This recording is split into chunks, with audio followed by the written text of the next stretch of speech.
So I just wanted to show this. This is the picture I spent a very long time searching for, and I know that people had visited my website, had been asking me about this picture, if I had a copy, or they knew where I could get a copy.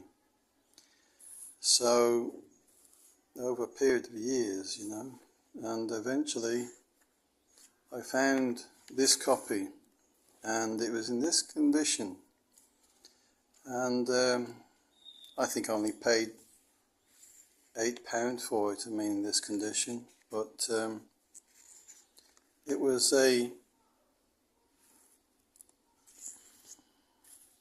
it's called the Up and Down Lines, and now we're talking about 1880s and 1890s, if I'm correct. Now there are two versions of this. There's another version which is even rarer than this, but this second version is the improved version, and when you see the first version you'll understand why. But this here is the Central Calvary Junction, Central Station, Calvary Junction. So, and it's full of Bible texts, and the way to read it is from the upper left-hand corner and all the way down, then up again. And it's a bit too much to go into it now, but I was just showing you the kind of condition it came. I'm very grateful to the gentleman who sold it to me. I think it was a railway enthusiast, and he was selling railway postcards, and but he had this and was able to sell it to me on eBay, and it's all complete. I had the challenging task of joining it all up in Photoshop, and that I think took me about 2 weeks, and some parts of it were missing, but I was able to fix it, and as you can see here in these kind of spots where it's cracked and the print is damaged, that was quite a challenge, but even so I was able to put it all back together in Photoshop, and it's for sale on my Redbubble gallery, online gallery shop. Fascinating, very historical, and these scenes in the picture are typical scenes from the Victorian era of that time, and full of scripture verses. And here we've got all the nations here of the world gathering, and this is the station here, getting ready to go on the train to eternity, on the good railway. Not on the bad railway. The bad railway is here. It's here. So that's not a good place to go on that. Now you see there's the up line, there's the up line, and then there's the down line, you see, which is coming down here from Adam and Eve when they fell. And it comes running through here, and at various points there's stations for people to get on or off, depending on what they want to do. But it's fascinating. Now the up and down lines, it's a railway term for, especially in London, the up line would be going towards the City of London. The down line would be going away from London. So you're talking about two tracks on a railway track going to and fro. So anybody who's saying, well, I want the up line, people will immediately know the up line is to the city. If anybody says, I want to go on the down line, that they know they're going out of the city. So it was an easy term for people to understand when they're travelling. So now the gentleman who invented this picture is called William Charles Miles, and he used this railway term to explain the gospel through railway terms. The up line, which is to heaven, and the down line, which is to hell. And if you see on the scenes of the picture, you'll see many different scenes of occupying people's minds and time. The races, horse racing, betting, billiards, all different pastimes, that people can get caught up in and forget about the upline.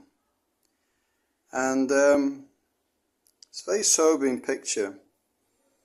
And this preacher here, I'd like to know who this gentleman is. He reminds me of David Livingstone. He looks a bit like David Livingstone. Well, he would be kind of contemporary, sort of, I think, in that era. And he got that kind of a hat, that peaked hat, Now then, you got different places along the way. But it is a fascinating picture, and you got a shooting gallery here, different pastimes, and this is the downline. So people know, they need to get off. They need to get off the downline and get on the best line, which is the up line here, salvation.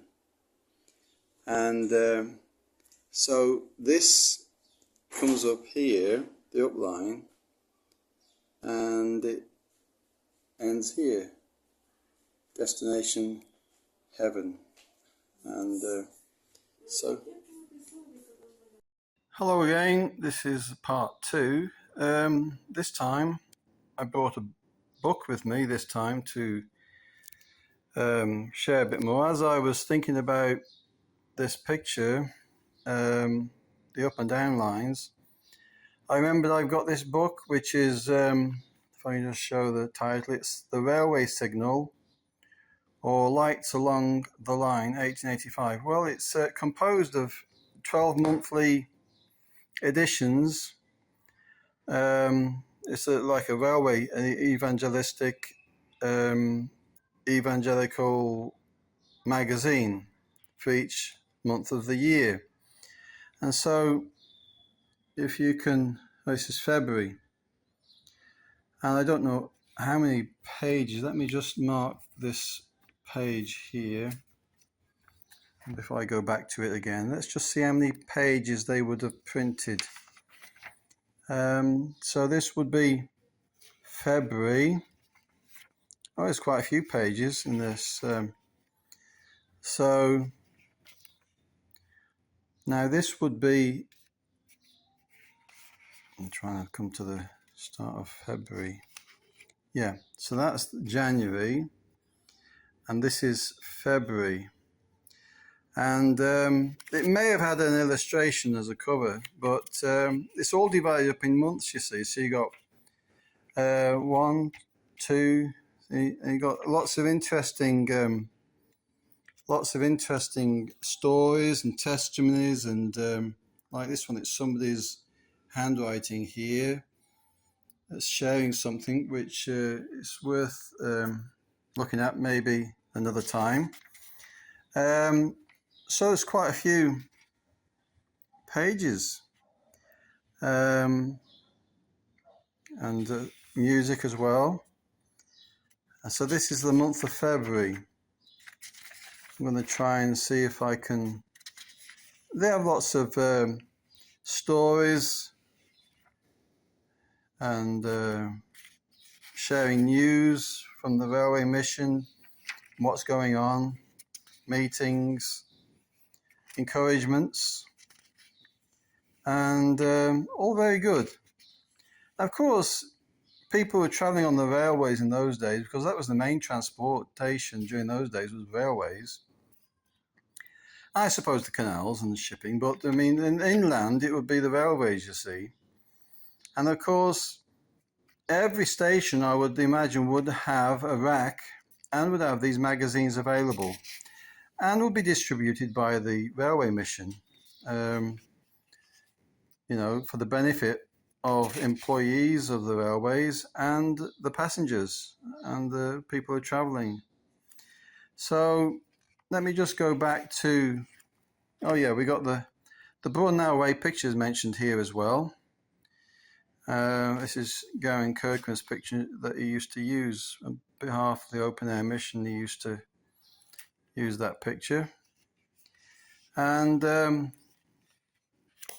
he would have used the railway a lot because he travelled up and down the UK, you see, from John O'Groats to Land's End, I should imagine, wherever the railways would take him with his picture, you see. So, and then we come across this page here and come back to the picture, the up and down lines, and this actually shows a short article about, now this is, what's interesting is this image here, this engraving, is of the first edition of the picture. This is the second edition, but it's been improved. This first edition is missing the central Calvary line, which is somewhere there, you see. Well, here the Calvary junction isn't here, you see, but it is in the second one. So they made some radical changes from the first edition. Let me just read a little bit. The up and down lines. This beautiful coloured, most interesting and instructive picture has been specially designed for railwaymen and their friends, though equally serviceable to the general public, by WCM, author of the Gospel Compass, Gospel Target, the Loco Works. I read that wrong. The Loco Works. Its size is 24.5 inches by 18.5 inches, but within this compass, it depicts by illustration and by scripture reference the most wonderful of all histories. And so it goes on and it explains the picture. I think I'll maybe come back to this at a later video, but I just wanted to show this in context with the picture here, you see, so people can learn and understand. I don't want to make a big video of this, but I just wanted to share, and that's a short article on it. And but it's fascinating studying this because it's mostly forgotten, you know. When I started searching for this picture, there wasn't a great deal out there to find, but hopefully with these videos and sharing and that, it will help people to learn about the history of the Victorian era and how the gospel was spread and you know, shared throughout the British Empire and beyond.